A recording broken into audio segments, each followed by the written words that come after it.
আসসালামু আলাইকুম। ভালো আছেন সবাই? বিসমিল্লাহির রহমানির রহিম।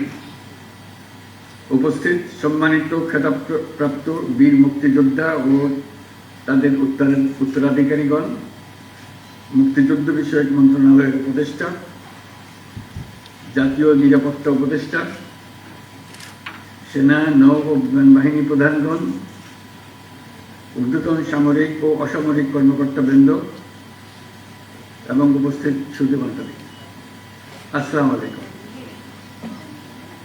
1971 সালের এই দিনে আমাদের সশস্ত্র বাহিনীর অকুতোভয় সদস্যবৃন্দ এবং বাংলাদেশের আপামর জনসাধারণ সম্মিলিতভাবে দখলদার বাহিনীর বিরুদ্ধে সমন্বিত অভিযান সূচনা করে।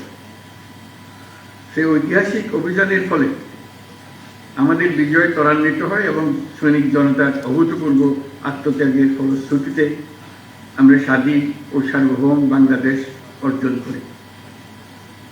আমি আজ গভীর শ্রদ্ধার সাথে স্মরণ করছি স্বাধীনতা যুদ্ধে শাহাদত বরণকারী সকল বীর শহীদদের এবং মহান আল্লাহর দরবারে তাদের বিদেহী আত্মার মাগফিরাত কামনা করছি।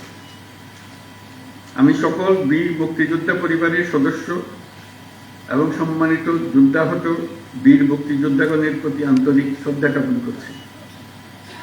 তাদের পরিবারের অনেকে আজকে উপস্থিত আছেন, তাদেরকে আবারও সালাম জানাচ্ছি।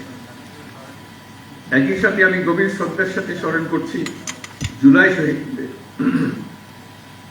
সশস্ত্র বাহিনী বিভাগের এই আয়োজনে যে সকল খেতাবপ্রাপ্ত বীর মুক্তিযোদ্ধা ও তাদের উত্তরাধিকারীগণ উপস্থিত আছেন, তাদের জন্য রইল আমার বিনীত শ্রদ্ধা। মুক্তিযুদ্ধ বাংলাদেশের ইতিহাসের সর্বকালের সর্বশ্রেষ্ঠ ঘটনা, যার ফলে পৃথিবীর মানচিত্রে বাংলাদেশ একটি স্বাধীন সার্বভৌম রাষ্ট্র হিসেবে প্রতিষ্ঠা ও পরিচিতি লাভ করেছে। দেশ স্বাধীন করার মহান ব্রত নিয়ে ৭১-এর ২৫শে মার্চ রাত থেকে বাঙালি সেনারা সেনানিবাস ত্যাগ করে সশস্ত্র যুদ্ধে ঝাঁপিয়ে পড়েন।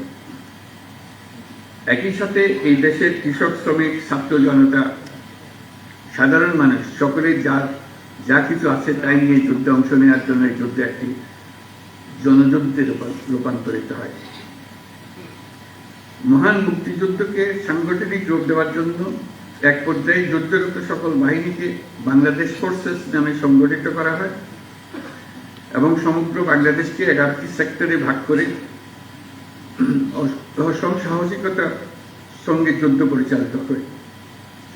তৎকালীন পাকিস্তান নৌবাহিনীতে কর্মরত বাংলাদেশি সাবমেরিনার ও নাবিকদের সমন্বয়ে গড়ে ওঠা মুক্তিযুদ্ধের নৌ কমান্ডো দল অপারেশন জ্যাকপট নামে দুঃসাহসী আক্রমণ পরিচালনা করে বিভিন্ন নদী বন্দরে খাদ্য রসদ বোঝাই শত্রু জাহাজ ডুবিয়ে দেয় এবং বিমান বাহিনীর সদস্যদের নিয়ে গঠিত কিলো ফ্লাইট চট্টগ্রাম ও নারায়ণগঞ্জের জ্বালানি ডিপো সহ বিভিন্ন গুরুত্বপূর্ণ স্থাপনায় সফল আক্রমণ পরিচালনা করে।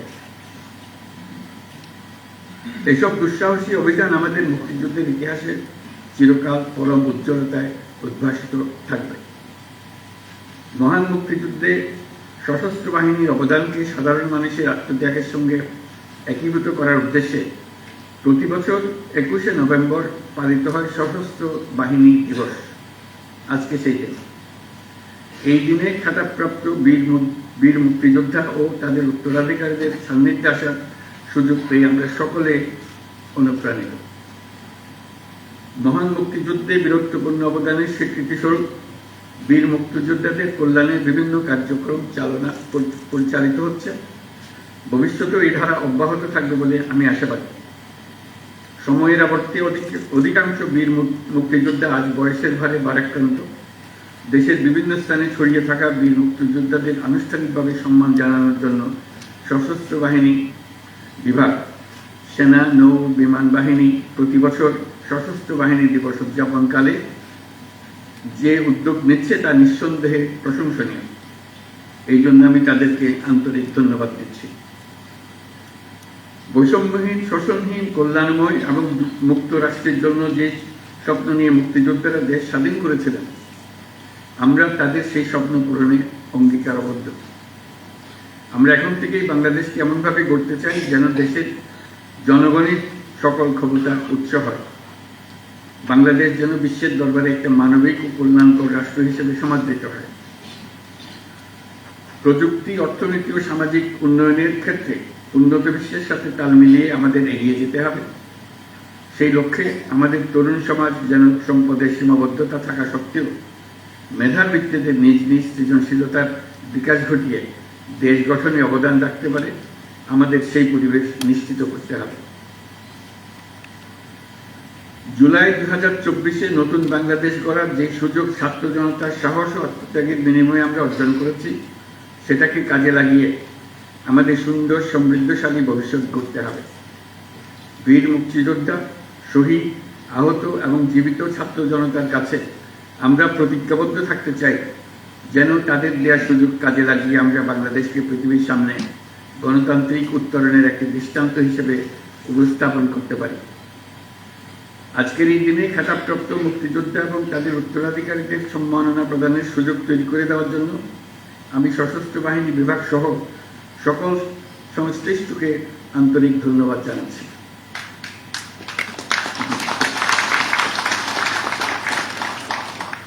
পরিশেষে আমি সকল বীর মুক্তিযোদ্ধা এবং তাদের পরিবারবর্গ সহ সমগ্র দেশবাসীর সুখ, শান্তি ও সার্বিক মঙ্গল কামনা করছি। মহান আল্লাহ আমাদের সহায় হন। ধন্যবাদ। খুদা হাফেজ।